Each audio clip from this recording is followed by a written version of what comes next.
All right, so we're diving deep today into something I know a lot of you are watching very closely, the whole U.S.-China trade war thing. Yeah, a lot of tension right now. Yeah, exactly. And we're trying to make sense of it all, Mm. especially with these new tariffs that President Trump is threatening, basically, these 50% tariffs on Chinese And goods. the deadline's tomorrow, right? Tomorrow, yeah, and all the talk about maybe delaying it, he's calling that fake news, so Right, so no backing down, it seems. doesn't seem like it, no. But we're going to look at all of it, right? We've got news reports, we've got what people are saying on social media, and we're going to try to break it down and make sense of it for you because it really could change the game for global trade and Yeah, for sure. yeah. I mean, just looking at the markets, the reaction Mm. is really striking. Yeah, you can feel it, right? Like the anxiety. And you can see it too. Like you said, the markets are really showing us what's going on. Yeah, so what are we seeing? Like, how bad is it? Well, the U.S. stock market has been down for 3 days straight now, Eh, which, that's never good. no, it's not a good sign. And then overnight, the Asian markets really took a hit. Singapore, Australia, Japan, South Korea, India, all plunged. So this is global. Oh, absolutely. And the heart of it is this uncertainty. Mm-hmm. With these trade policies in flux, Mm-hmm. businesses don't know what to do. They're hesitant to invest because they don't know what their costs are going to be, or even if they'll be able to access certain markets. Right. It's like everything's just frozen. Exactly. So it's not just the US and China then. Right. It's affecting everyone. Everyone, yeah. And other major players are starting to react too, like the European Union. Right. What are they saying? Well, their president, von der Leyen, she's been pretty cautious, saying they're open to negotiation, which is the diplomatic approach. Right. And this is important, they've also made it clear that if these tariffs do go up, they're going to retaliate. So they're not going to just sit back and take it. No, they're not. So basically, they're hoping for the best, Yeah. but also preparing for a trade war. And then you've got people like Bill Ackman, who's, usually on board with these kinds of policies, but even he's warning of like an economic nuclear winter. Right, and that's a pretty stark warning, especially coming from him. I mean, it shows just how serious this could be.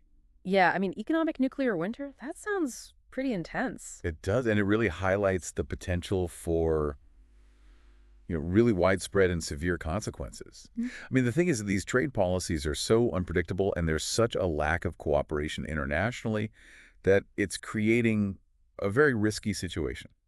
And even people who usually support these kinds of moves are starting to get nervous. Yeah, exactly. And then we're seeing it play out in real time on social media too, right? Like that whole Elon Musk, Peter Navarro thing. Oh yeah, that was a pretty heated exchange. Yeah. But it really shows you the two sides of this whole debate. I mean, you've got Musk, who's all about free trade and innovation, and then you have Navarro, who's a big proponent of protectionism, and they were just going at it on Twitter. So is that what this all boils down to then? Free trade versus protectionism? I think it's a big part of it. Yeah. There are a lot of different factors at play, but that's definitely a core issue. And speaking of different factors, it's interesting that President Trump is meeting with Prime Minister Netanyahu today. Yeah, right in the middle of all this trade war drama. It almost feels like he's trying to show that he's, got other things on his plate too, and that he's not just focused on this one issue. It could be.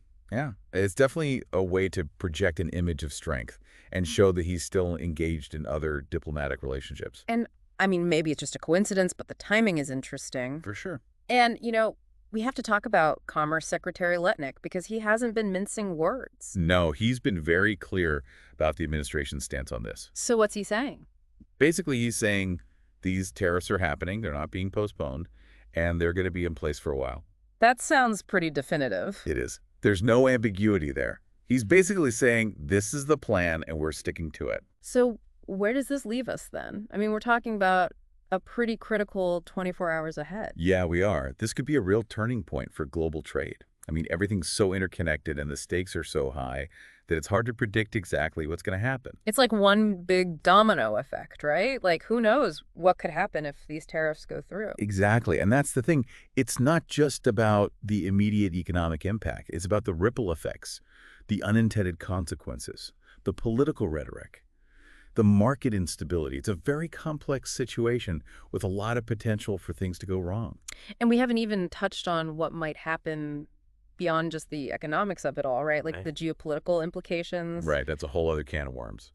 So, yeah, I guess we'll all have to wait and see what happens tomorrow. It's going to be a big day. A big day for sure. Yeah. And for you listening, I think the question to ask yourself now is, what other unforeseen consequences might come out of this standoff? What other dominoes might fall that we haven't even thought of yet? Yeah, that's something to think about. So much uncertainty right now. It's a lot of uncertainty. All right, well, we'll be back soon to break it all down as it develops. Thanks for listening. Thanks for having me.